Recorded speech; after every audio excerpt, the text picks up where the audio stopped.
தென்காசி நெல்லை Tiruchendur railway வழித்தடத்தில் உள்ள முக்கிய ரயில் நிலையங்களில் 24 பெட்டிகள் நிறுத்தும் வகையில் நடைமேடைகள் நீளத்தை அதிகரிக்க வேண்டுமென கோரிக்கை எழுந்துள்ளது.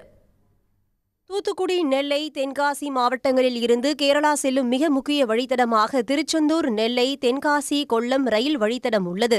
ஆனால் இந்த வழித்தடத்தில் நெல்லை, தென்காசி, செங்கோட்டை தவிர மற்ற ரயில் நிலையங்களில் 24 பெட்டிகள் கொண்ட ரயில் நின்று செல்லும் வகையில் நடைமேடை நீளம் இல்லை.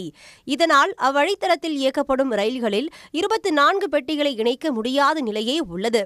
குறிப்பாக திருச்செந்தூரில் இருந்து சென்னை செல்லும் செந்தூர் எக்ஸ்பிரஸ், செங்கோட்டையில் இருந்து தாம்பரத்திற்கு மும்முறை இயக்கப்படும் எக்ஸ்பிரஸ் ரயில்களில் 24 பெட்டிகளை இணைக்க முடியாத நிலையே நீடிக்கிறது. இது தொடர்பாக நெல்லை தொகுதி காங்கிரஸ் எம்பி ராபர்ட் புரூஸ் ஒன்றிய ரயில்வே துறையிடம் பல முறை முறையிட்டும் இதுவரை எந்த பலனும் இல்லை. சேரன்மாதேவி, கல்லிடைக்குறிச்சி, அம்பாசமுத்திரம், பாவூர் சத்திரம் ஆகிய பகுதிகளில் போதுமான நடைமேடைகள் இல்லாமல் இருக்கிறது.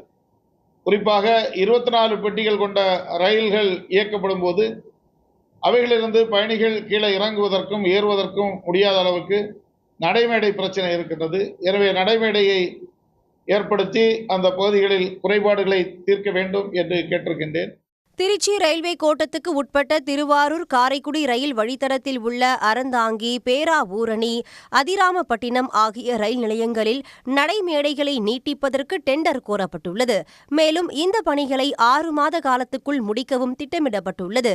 இதேபோல் மதுரை ரயில்வே கோட்டத்தில் தென்காசி, நெல்லை, திருச்செந்தூர் ரயில் வழித்தடத்தில் உள்ள நடைமேடைகளை நீட்டிக்க வேண்டும் என்பதே அப்பகுதி மக்களின் எதிர்பார்ப்பாக உள்ளது. பிளாட்ஃபார்ம் நீளம் குறைவாக இருக்கிறதுனால பயணிகள் கூடுதலாக சென்னைக்கும், பெங்களூருக்கு, கோயம்புத்தூர் இந்த மாதிரி நகரங்களுக்கு ஒரு பயணிக்க முடியாத ஒரு சூழல் இருக்குது. எனவே இந்த குறிப்பிட்ட இந்த 5 ரயில் நிலையங்களின் நடைமேடையை 18 24 நீட்டிப்பதற்கு தெற்கு ரயில்வே உடனடியாக நடவடிக்கை எடுக்க வேண்டும்.